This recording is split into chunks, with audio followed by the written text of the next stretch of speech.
Assalamualaikum, salam Malaysia Madani. Berita pagi bersama saya Awatif Eza. 3 pekerja kebun di Cameron Highlands maut selepas kenderaan pelbagai guna MPV dinaiki mereka terlibat kemalangan dengan sebuah lori di kilometer 306.1 Lebuh Raya Utara Selatan plus arah selatan dekat Kampar tengah hari semalam. Kesemua mereka yang merupakan warga Bangladesh dalam perjalanan menuju ke Kuala Lumpur. Kemalangan melibatkan sebuah kereta dinaiki 8 lelaki warga 24 hingga 32 tahun dengan sebuah lori dipandu lelaki tempatan. Setibanya di lokasi kejadian, tayar kereta dinaiki warga Bangladesh itu pecah menyebabkannya hilang kawalan lalu melanggar besi penghadang jalan di sebelah kiri sebelum kembali masuk ke lorong kiri. Lori yang datang dari arah belakang tidak sempat mengelak lalu melanggar bahagian belakang kereta tersebut. Akibat pelanggaran, 3 penumpang kereta meninggal dunia di tempat kejadian. Kes disiasat di bawah Seksyen 41-1 Akta Pengangkutan Jalan 1987. 18 kes kematian direkodkan pada hari kedua pelaksanaan Ops Selamat ke-22 bersempena cuti perayaan Aidilfitri.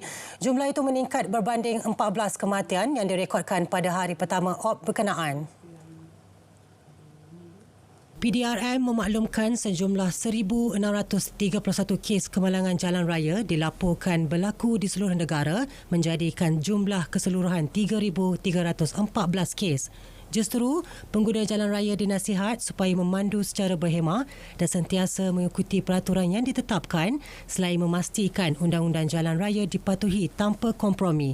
PDRM akan melaksanakan penguatkuasaan Ops Selamat sehingga 13 April ini di seluruh negara. Pertubuhan Kesihatan Sedunia WHO menyarankan petua dan nasihat perjalanan penting bermatlamat memastikan keselamatan pengguna jalan raya sempena musim perayaan Aidilfitri ini. Perunding Pencegahan Kecederaan dan Keselamatan Jalan Raya Pejabat Perwakilan WHO ke Malaysia, Brunei dan Singapura, Dr. Kulantayan Mani berkata terdapat 5 langkah keselamatan disaran oleh pertubuhan terbabit.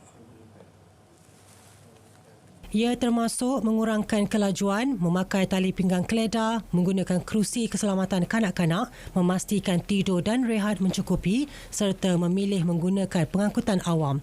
Beliau turut menekankan kesan ketara kelajuan terhadap keselamatan jalan raya yang boleh menyebabkan kecederaan dan kemalangan. Pengurangan kelajuan membantu mengelak daripada berlakunya kemalangan jalan raya kerana pada kelajuan yang lebih rendah, pemandu mempunyai kawalan dan penumpuan yang lebih baik terhadap kenderaan dan sistem jalan raya. Beliau turut menggesa orang ramai menggunakan perkhidmatan pengangkutan awam kerana ia merupakan mod pengangkutan paling selamat terutama sistem berasaskan rel. Menurutnya, negara-negara global yang mempunyai sistem pengangkutan awam berasaskan rel yang baik merekodkan kemalangan jalan raya dan kematian yang lebih rendah. Majlis Perdagangan Negara akan mempercepatkan pengenalan perundangan berkaitan simpanan dan perdagangan karbon di Malaysia dalam masa terdekat. Timbalan Perdana Menteri Datuk Seri Fadilah Yusof yang juga Menteri Peralihan Tenaga dan Transformasi Air memaklumkan perkara tersebut telah persetujui oleh Perdana Menteri Datuk Seri Anwar Ibrahim. InsyaAllah saya akan memanggil mesyuarat koordinasi di antara pelbagai kementerian dan agensi kajian persekutuan bagaimana kita dapat mempercepatkan pengenalan pada undang-undang berkait dengan bukan sahaja tenaga pulih baru tapi yang penting ialah karbon. Mesyuarat tersebut akan menyelaras undang-undang baharu berasaskan yang telah dibuat oleh Kerajaan Negeri Sarawak untuk digunakan oleh negara. Orang ramai disaran untuk sentiasa bijak dalam melayari internet semasa musim perayaan dalam berkongsi kegembiraan. Ia bukan sahaja dapat menjaga keharmonian negara, malah menunjukkan pemikiran masyarakat yang berada pada kelas tersendiri. Menteri Komunikasi Fahmi Fadzil berkata sikap toleransi dan memahami sesama sendiri menjadi aspek penting kemajuan negara seiring dengan capaian internet yang dimiliki Malaysia. Kita antara negara yang kelajuan internet ketiga tertinggi, yang paling laju di dunia. Jadi banyak yang boleh kita manfaatkan kalau kita saling faham, memahami, bersikap toleransi Dan saya rasa ini dapat kita saksikan sendiri dalam suasana Aidilfitri dan juga perayaan-perayaan yang lain. Pasukan Gerakan ARM PGA menukar strategi pemantauan sepanjang musim kemarau di Kelantan. Ini dengan meletakkan anggotanya secara statik di kawasan Cetek di Sungai Golok selain melakukan rondaan berkala 24 jam. Sehubungan dengan itu, kita telah meletakkan anggota statik yang bertugas di pos statik Ibrahim Pencin dan pos statik MCA untuk buat pemantauan secara 24 jam. Dalam masa yang sama juga, kita menaik unit drone untuk membuat pemantauan melalui udara. Jadi sehingga hari ini, kita lihat masyarakat tidak menyeberangi di kawasan yang saya sebutkan tadi. Pihaknya turut menggunakan 4 khidmat drone milik Batalion PGA dan unit udara Polis Diraja Malaysia bagi mengawal sempadan melalui udara. Pulang ke kampung halaman, itu yang dinantikan umat Islam setibanya musim perayaan. Walau bagaimanapun, kemeriahan Hari Raya masih dapat dirasai untuk mereka yang beraya di ibu kota, terutama bagi keluarga besar Haji Siddiq. Ikuti laporan wartawan Izzah Zulkifli yang berpeluang beraya bersama mereka.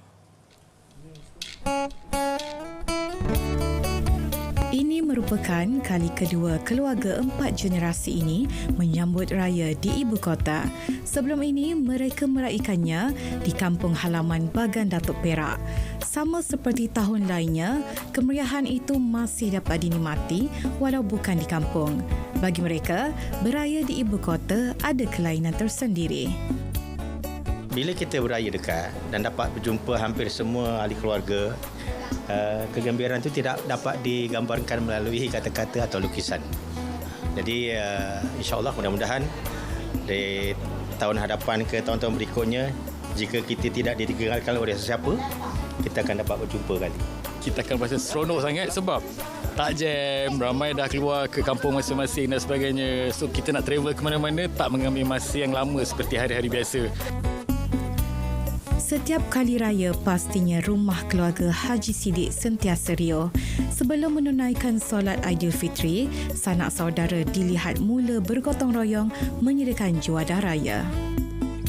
Okay, Alhamdulillah pagi ini selepas solat subuh berjemaah pagi tadi, kami dah mula menyediakan persiapan lah. Ada yang masak rendang ayam, ada yang merebus ketupat, potong-potong buah-buahan dan sebagainya lah. Sebab ialah di sini akan menjadi tempat rumah tumpuan untuk kami semua keluarga berkumpul dekat sini. Selain itu, tema berwarna-warni dari setiap keluarga menceriakan lagi suasana raya Haji Siddiq. Memberi ucapan raya, sesi bersalam-salaman serta menyingkap memori dengan bergambar menjadi aktiviti wajib keluarga ini. Best dapat makan banyak-banyak, jumpa family. Niza harap tahun depan dapat happy macam ni juga. Yang penting dapat diraya. Walaupun perasaannya agak sedikit berbeza sebab kami berada di bandar, sebab sebelum ni kami beraya di luar bandar.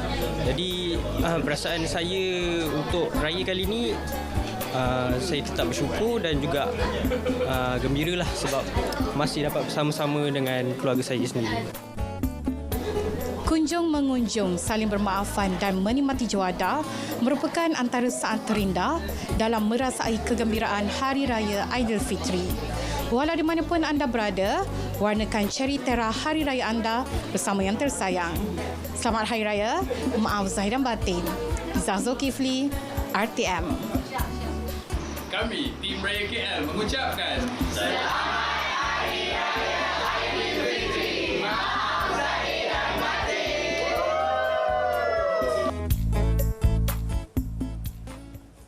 Berita pagi diteruskan dengan edisi Sabah dari Sungai ke Segara, Palestin, pasti merdeka. Selamat Hari Raya Aidilfitri.